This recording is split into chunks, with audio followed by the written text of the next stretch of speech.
পূৰ্বাঞ্চলত 125 বছৰ ডিষ্ট্ৰিবিউশ্যন কৰিছে। দুৰ্ভাগ্যবশতঃ 1965 চনৰ পৰা 1970 চনৰ ভিতৰত 10 কিলোমিটাৰ ব্ৰহ্মপুত্ৰত যা গ'ল। ফুলনিত মই গ'লোঁ যোৰহাট ক্ৰছপৰ্টৰ পেস্কাৰ অনিল বৰঠাকুৰৰ ঘৰত থাকি ক্লাছ তৃতীয় এজন বিজ্ঞানী আছিল। তেখেত এতিয়াও জীৱিত অৱস্থাত আছে, 96 ইয়েৰ হ'ল। আমাক সৰু অৱস্থাৰ পৰাই তেওঁলোক তৃতীয় শ্ৰেণীৰ পৰা গছ পুলিটো ৰুলেই নহ'ব, গছ পুলিটো প্ৰতিপালন কৰি ডাঙৰ দীঘল কৰা, গছৰ গুণাগুণ আৰু গছৰ নাম জানিব লাগে। সেই হাতে কামে কৰি আমাক দেখাইছিল। আৰু তেতিয়া সেই গাঁৱত পাণ পুলি ৰুবলৈ দিয়ে। পাণ পুলিটো চবৰ হাতত নহয়, আগত ডাকৰ বছৰত শাওনে পাণ, 3টা শাওনলৈহে পাণ ছিঙিব পাৰে। কিন্তু মোৰটো উল্টা হৈ গৈছে। মোৰ একেটা শাওনতে পাণ ছিঙি খাব পৰাৰ কাৰণে এদিন সেইজন বিজ্ঞানীয়ে মই স্কুললৈ যাওঁতে মাতিলে, তই এইফালে আছ। তেতিয়া হাতটো চাই মোক কৈছে যে তই এইটো কামকে কৰি এইবোৰ কৰোঁতে চাবি, সাৱধান হবি, কুকুৰে বকি থাকে, হাতীয়ে ঘূৰি নাচায়। তুৰস্কৰ বালিৰ উত্তাপত সেই সাপবোৰৰ মৃত্যু হৈছিল। সাপৰ মৃত্যুৰ বেদনাই সাপ নমৰিব। মই তেতিয়া বুজি পোৱা নাছিলোঁ। 13-14 বছৰ কৰি 5 দিনৰ মূৰে মূৰে পানী দি বাঁহ লহপহকৈ গজিছিল আৰু যিবোৰ গুটি আছিল সেইবোৰ গজালি আহিল। আৰু গছ পুলি ৰুওঁতে 30 বছৰত 550 হেক্টৰ গ্ৰীণ হৈ গ'ল। 4050 বিঘা কাঠনিৰে ভৰি পৰিল। তেতিয়াও সেই গছ গছনি যেতিয়া ডাঙৰ হ'ল, শতাধিক হৰিণ আহিল। হৰিণ অহাৰ লগে লগে ঢেকীয়াপতীয়া বাঘ আহিল। বাঘ অহাৰ লগে লগে বিলুপ্ত পৰ্যায়ৰ শগুণ আহিল, গড় আহিল আৰু হাতী আহিল। হাতী আহোঁতে বহু দুৰ্যোগৰ সন্মুখীন। মানুহবোৰে মোক দেখিব নোৱাৰা হ'ল। তই আবিগত নকৰা হ'লে হাতীবোৰ আহি আমাৰ ঘৰ দুৱাৰ ভাঙি এইবোৰ খাদ্যবোৰ নেখালেহেঁতেন। সেইকাৰণে মিটিং পাতিলে। এদিন এনেকৈ মিটিং পাতিলে যে গছবোৰ কাটি দিলে হেনো হাতীবোৰ নাহিব। তেতিয়া আৰু এদিন হেজাৰ লোকে ঘৰত কোটাল লৈ আহিছে গছ কাটিবলৈ। তেতিয়া মোক সুধিছে, তেতিয়া মই ক'লোঁ প্ৰথমতে মোক কাটিব লাগিব, তাৰপিছতে গছ কাটিব পাৰিব। কাৰণ মোৰ গছে কাৰো ঘৰ ভঙা নাই। হাতীয়ে ভাঙিছে।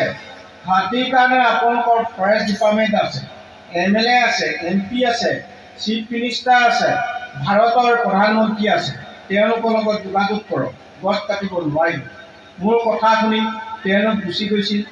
অসমৰ সংবাদ মাধ্যমক সেইকাৰণে ধন্যবাদ জনাব লাগিব। বহু দুখ কষ্ট অতিক্ৰম কৰি 18 কিলোমিটাৰ খোজকাঢ়ি আহি মোৰ তালৈ আহিল। আৰু যিদিনা আহিছে সেইদিনা 3টা গৰু বাঘে মাৰিছে। 9টা গৰু বাঘে মাৰিছে, 3টা ঘৰ আছে, 150 হাতী আছে। তেতিয়া আৰু তেওঁলোকক সংবাদ মাধ্যম বুলি মই নাজানো, চোৰাং চিকাৰী বুলি ভাবিছোঁ। তেতিয়া আৰু মই হাবিত সোমাবলৈ দিয়া নাই, গুচি যাওঁ। তেতিয়া তেওঁলোকে গুচি গ'ল। পিছদিনা মাঘৰ বিহু আছিল।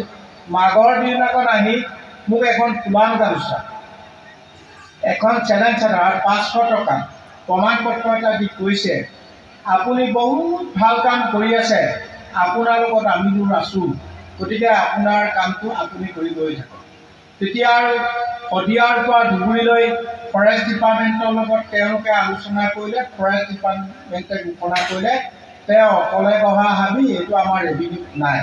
তেতিয়া 2010 চনৰ 25 জানুৱাৰী দিনাখন দৈনিক জনমী জিতু কলিতাই লিখাৰ লগে লগে DY-D65 দূৰদৰ্শনৰ টাইমছ অফ ইণ্ডিয়া আহিল। টাইমছ অফ ইণ্ডিয়াই আৰ্টিকল লিখাৰ লগে লগে ধৰিত্ৰী দিৱসৰ দিনা মোক মাতি নি জৱাহৰলাল নেহৰু ইউনিভাৰ্চিটিয়ে 3 দিন 3 ৰাতি প্ৰতিটো গছ গছনি, প্ৰতিটো চৰাই চিৰিকটি, প্ৰতিটো জীৱ জন্তুৰ বিষয়ে অধ্যয়ন কৰি ভাৰতলৈ প্ৰথমবাৰৰ কাৰণে অৰণ্যমন ফৰেষ্টমেন অফ ইণ্ডিয়া টাইটল দিছিল। দিবৰ সময়ত মই তেতিয়া কৈছিলোঁ যে মই মিচিং জনগোষ্ঠীৰ মানুহ, ট্ৰাইবেল মানুহ, গতিকে গধূলি হ'লে সাজটো খাওঁ, আপংটো খাওঁ। ইয়াততো খাবলৈ পোৱা নাই এসপ্তাহ দিন। গতিকে আৰু তেতিয়া আকৌ 5000 দি বটল এটা আনি মুৰ্গী মাংসৰ সৈতে বেলেগে পাৰিলে আকৌ অধ্যয়ন কৰিছে। সেইবোৰ অধ্যয়ন কৰাৰ পিছতে সেইটো টাইটল দিছে। তেতিয়া সেই সময়ৰ মুখ্যমন্ত্ৰী তৰুণ গগৈয়ে ফোন কৰিছে, ৰাতি 3:30 বজাতে ফোন কৰিছে, দেশৰ আশাৰ ইউনিভাৰ্চিটিত দেশ আহিছোঁ, তাত থকা তেতিয়া অসমৰ বৰ্ণনটোত অন্য ক'ব নোৱাৰি, গতিকে আৰু মই মোৰ ল'ৰা ছোৱালী সৰু সৰু হাবিতে এৰি থৈ আহিছোঁ, গতিকে জীৱ জন্তুৰে ভৰা মোৰ সেইটো বেদনা নাছিল।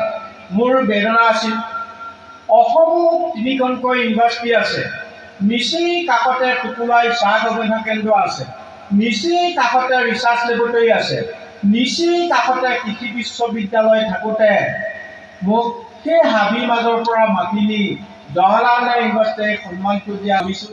তেতিয়া দেখিছোঁ লখিমপুৰ গাৰ্লছ কলেজৰ ছাত্ৰীসকলে ৰৈ আছে, 60 কেজি ডায়মণ্ড চেৱাৰ টাৱেলাত টকা চেক দিছোঁ, বিশ্ববাসীৰ কাৰণে যাক subject and student college university ইমেইলত পঠাই দিওঁ, মোৰ ডকুমেণ্টছ নাই, মই যাব নোৱাৰোঁ। তেতিয়া আকৌ ভিছা পাইছোঁ, তেতিয়া কোনোদিন ট্ৰেইনত উঠি পোৱা নাই, কোনোদিন বিদেশত গৈ পোৱা নাই, ভয় লাগি পিলাইছে। চৰাইৰ 7 সাগৰ 13 নদী পাৰ কৰি সূৰ্য উঠা বিশ্বৰ সেইখন কিতাপত অন্তৰ্ভুক্ত, আৰু এনেকুৱা গছজোপাবিলাক কৰি গছজোপা এতিয়া 28 ফুট ওখ হ'ল, তাৰ পালন কৰে। ভাৰতৰ বিভিন্ন